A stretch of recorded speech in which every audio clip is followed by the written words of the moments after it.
I'm Buster Sharp, and welcome back to the madness. Having traveled far from home on an expedition of exploration, I found a cartographer and traded with them to get a map to another woodland mansion.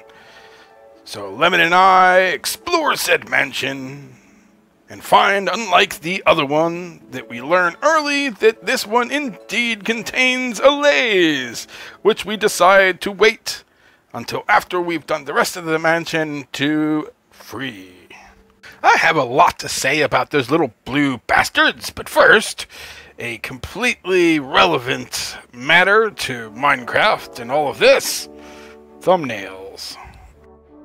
With how I edited this episode, you can see pretty early that we did indeed find the Allays, really even before I could mention it in my voiceover. But like, if I had wanted that to be kept for story purposes, the nature of YouTube kind of prevents me from doing that, you know, because like one has to make clickbaity freaking thumbnails, you know. It's like kind of part of my job.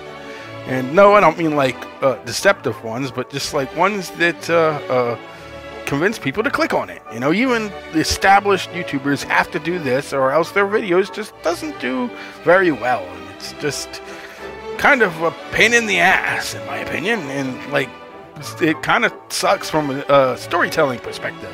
You know, it reminds me of J.R.R. Tolkien, the guy who wrote the Lord of the Rings. The last thing in the world he wanted to name his third book in that series was The Return of the King, because it's a spoiler, but the damned editors of the book, or not the editors, but the people who published the book, demanded it and insisted that that's what it be called. He wanted it to be called The War of the Ring, which I think is a better title in my opinion.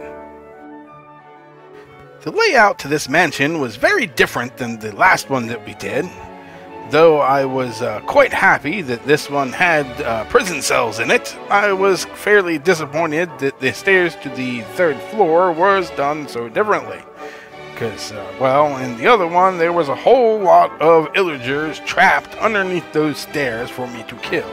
And, well, this time we got far less of the totems of undying than we did the first time.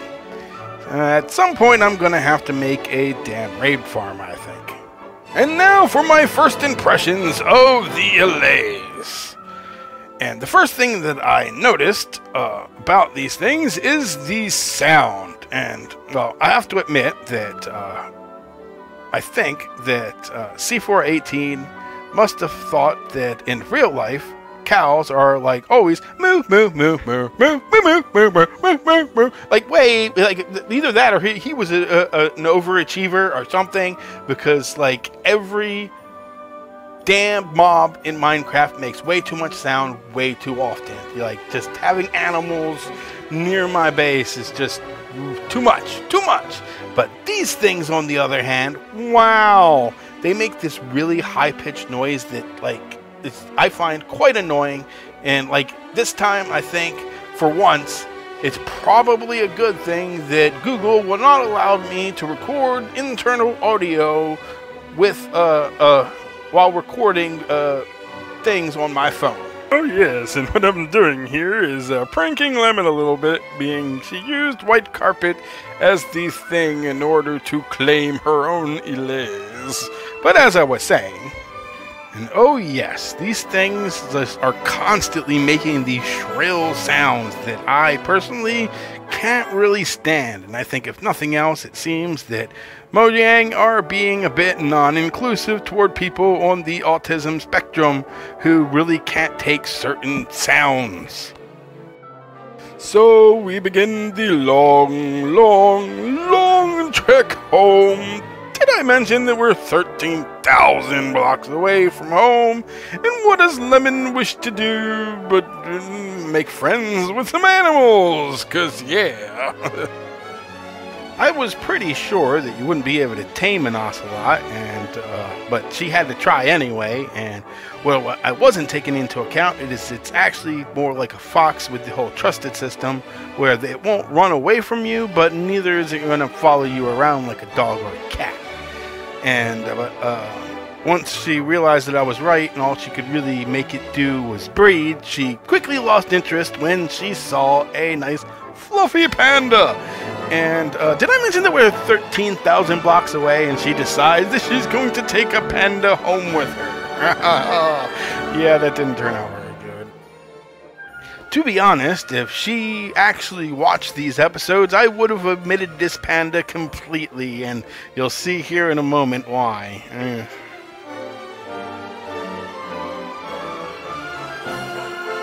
At first, I just tried to convince her to find a jungle a little closer to home, and well, she is a very stubborn woman, but then this happens. And yeah, I wish I had gotten there sooner and busted the boat myself, but yeah, she was really upset about this, and I still feel bad about it. You know, she didn't really cheer up until we got to the damned swamp, and she saw some frogs, but she didn't really cheer up the entire night about that. And sometime in the future, I think I'm going to have to actually find a panda and bring it home as a surprise to her, which will remain a surprise, being she doesn't watch these shows. So at this point, Lemon was like, let's just try flying home. So I made a backup of the world just in case, and we tried, and it turns out, no, that won't work at all. The Allays fly a bit faster than parrots, but pretty much work on these same mechanics. So if you leave them behind in a chunk that is not chunk loaded, then they're just going to stay there forever until you go back to where you left them. And they don't fly quite as fast as anybody with an Allay. And it turns out they don't fly as fast as a person in a fucking boat. God, the nightmare of getting these fucking things home. So, after having spent quite some time collecting tropical fish and coral so that Lemon can make a fish tank, and I wish that I had gotten this on camera, but I wasn't recording at the time, we swim all the way across this ocean and wind up on this shore that was just beautiful. You know, there was this waterfall going down over a cave, and it just looked so cool. And Lemon swam into the cave, and all four of her Allays swam into the waterfall. And what did they do then? Well, they just tried to swim straight up a fucking waterfall, and all four of them died, causing us to have to reload our backup save again after all the progress that we had made. And at this point, I was just the slightest bit frustrated. And as you see, fickle fate laughed at us again, and on our way back from one of the two things that you can find in a lay-in, we find the other thing. After all the searching we did, we finally find another one, which actually put me in a bit of a better mood, and we actually find some more Allays, as you saw. And, well, yeah. At the pillager outpost, I noticed that one of the Allays seemed to be stuck on the side of a fence, and it turns out that I learned later that is actually seems to be a thing, like a bug. You know, they seem to get stuck on, like, fences and bamboo and things like that don't have a full block, which is, I guess, somewhat expectable with a new mob in Minecraft. But, well, if they get stuck on something, that means that they aren't going to follow you when you leave, and they'll wind up stuck in an unloaded chunk. So, yeah. And also, as you probably have seen, I decided that it was my turn to be a bit sentimental. I wanted the parrot to dance on my damn jukebox, so figured if we're gonna move slowly anyway, might as well actually tame a parrot that I actually get home. And then at last, having taken over Lemon's share of them, I finally arrive home, and as you can see, I only have 4 of them left. As with as many of those bastards as we got, I only got 4, which is probably why it's a good thing that Mojang finally have made it where you can breed the damn things. But I recorded that before I downloaded that update, so whenever I tested it, they wouldn't dance. So I decided to use my little allay trap to contain the little punks, and well, nothing is simple with these bastards. The note block inside of the thing just wasn't working, so I decided to go and troubleshoot my redstone and work on it for a while, and only after a bit of work do I realize that it's the note block itself. Turns out, for some reason, that you just can't put a torch on top of a note block. I don't know, it's kind of stupid, but that seems to be what it was. So, yeah, that. So, having fixed it, the bastards put it on top of the cage. Oh, God, these things just... I think I'm going to have to make a video where I give a little bit of a tutorial on how to get these damn things home to... Because, like, I tried to look for one, and there wasn't one. So, yeah, that.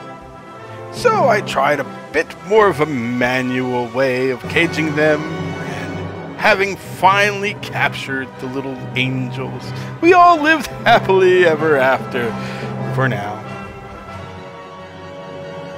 And that's all I got for you. Thanks for watching, and I'll see you in the next one.